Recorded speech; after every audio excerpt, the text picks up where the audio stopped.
Voilà, il est 8h47 sur Studio Kalita. Nous avons le plaisir de retrouver, comme chaque mercredi, notre ami le docteur Daniel Guggenheim pour sa chronique économique hebdomadaire. Et la première question que nous propose de débattre le docteur Daniel Guggenheim est une question, on va dire, explosive. J'espère que nous ne serons pas à l'origine d'une révolution comme celle qui est en train de se produire en France, parce que, eh bien, le docteur Guggenheim, bonjour, Boker Tov. Vous nous dites, est-ce qu'il y a aujourd'hui, vous essayez de répondre à cette question clé, est-ce qu'il y a aujourd'hui en Israël des paramètres, on va dire, économiques, socio-économiques qui pourraient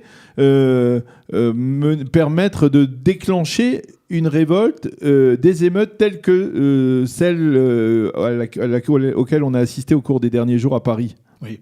Comme vous l'aviez une fois souligné il y a quelques temps, il y a eu en Israël, il y a quelques années, la révolte des agalotes, des gens qui allaient avec les poussettes, ouais. Qui en vérité voulaient dire de la classe moyenne, qu'elle se sentait paupérisée. Oui. Et donc, c'est en vérité ce qu'en France, le ras-le-bol qui vient maintenant, et un certain ras-le-bol qu'on a vu en Israël à l'époque. Maintenant, mais sans la violence et sans les casseurs et oui. Sans tout ce théâtre... Oui.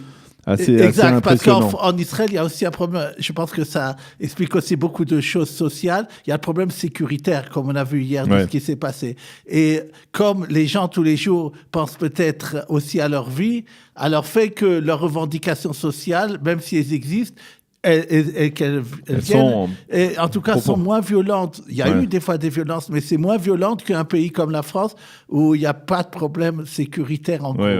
Alors... Maintenant, c'est très intéressant. La première raison qui a fait qu'il y a eu les Gilets jaunes, si vous avez entendu, c'était le problème des taxes sur le carburant, n'est-ce pas?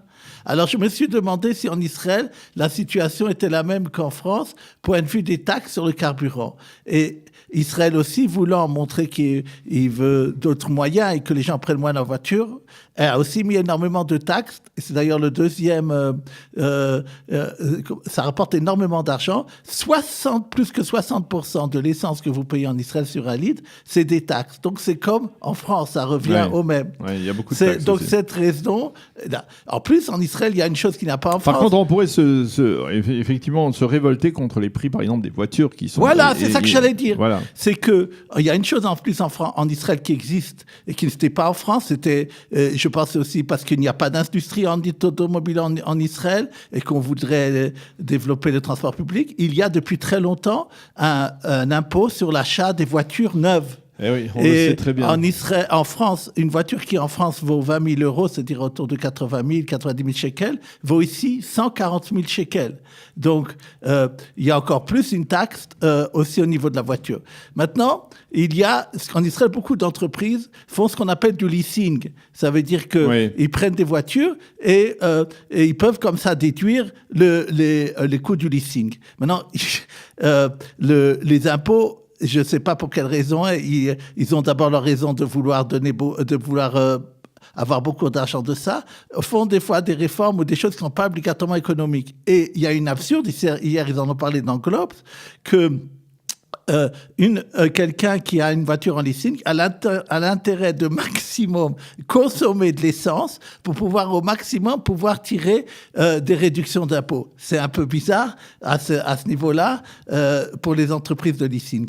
Et en fait, ils ont dit une chose très intéressante, des études qui sont faites notamment dans Globes, dans d'autres endroits, que même jusqu'en 2025, même avec tous les projets qui existent qu'on connaît sur le transport public, si ça continue comme maintenant, alors il y aura 2 fois plus, avec tous les projets, même ça marche, entre Jérusalem et Tel Aviv, autour de Tel Aviv, ce qu'on appelle tout le projet autour de Tel Aviv et Gush Dan, même si tout ça est réalisé, il y aura 2 fois plus d'embouteillages que maintenant en 2025, parce que les gens n'ont pas l'habitude de faire ce qu'on appelle du covoiturage.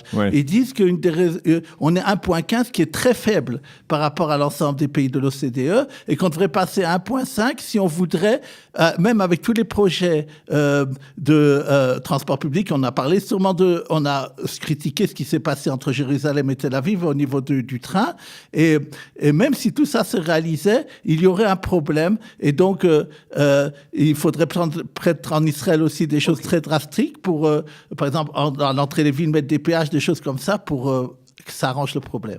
Alors, le second sujet dont vous vouliez parler ce matin, eh bien, se rapporte à la compagnie laitière Tnuva. Oui, je parlais il y a quelques semaines. Comme je dis souvent, j'essaye de faire gagner à mes auditeurs de l'argent. Oui. Je pense ce qui intéresse aussi les auditeurs, c'est le quotidien.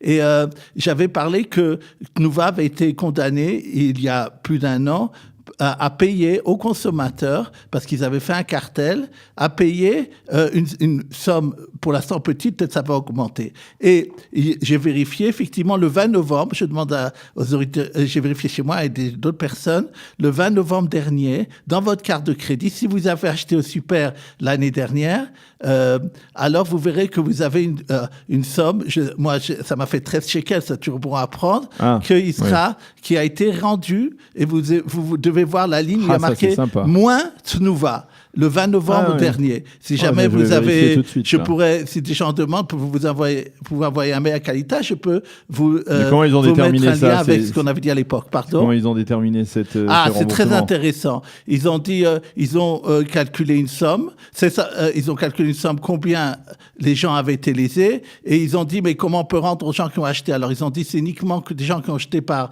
carte de crédit. Ils ont divisé plusieurs millions par ça. Ils ont dit, ça fera tant et tant par personne. Ceux qui ont gagné beaucoup d'argent, c'est les avocats qui ont fait le procès. Ça, c'est sûr.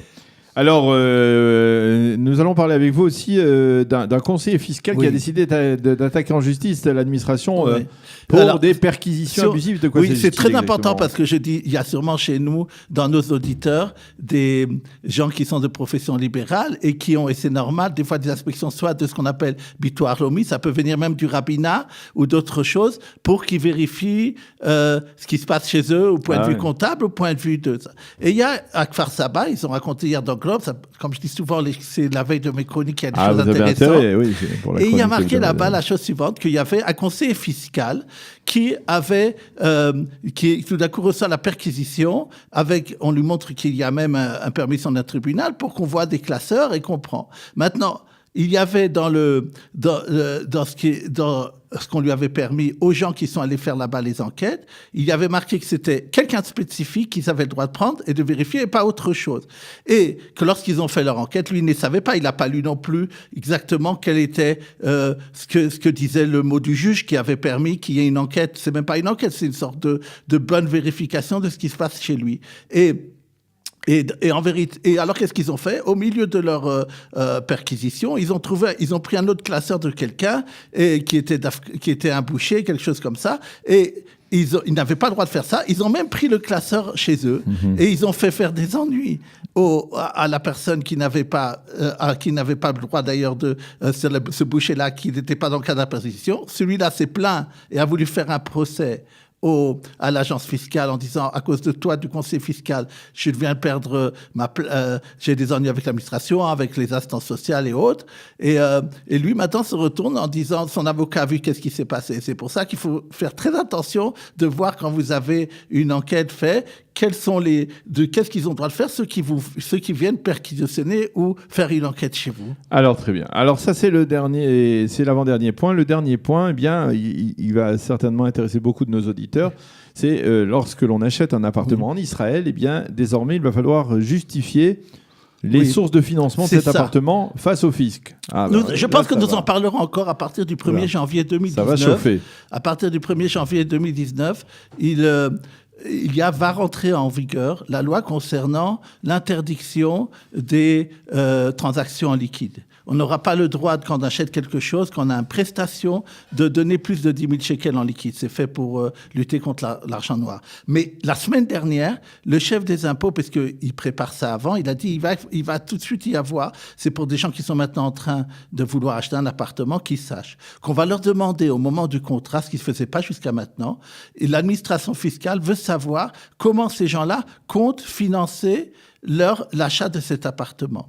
Et si jamais 6 mois après, on donnera un délai de 6 mois, la personne qui veut acheter l'appartement, qui a fait le contrat, n'a pas rempli le formulaire où il dit, voilà, je pense, parce que j'ai des fonds propres, je vends une maison, et en plus, je vais emprunter tant et tant, en donnant des chiffres exacts, s'il ne le fait pas, il y aura des amendes pour les gens. Donc, les gens doivent déjà maintenant se préparer à cette nouvelle et l'achat d'appartement, ça se prépare un mois avant. Donc c'est pour ça qu'ils sont sortis déjà maintenant en décembre pour dire ça. Eh bien, c'est important de le souligner. On en reparlera probablement prochainement dans une autre de vos chroniques. Merci beaucoup Daniel Guggenheim d'être venu dans notre studio pour nous parler de ces différents points d'actualité dans le domaine social et économique. Merci, c'était intéressant. Merci.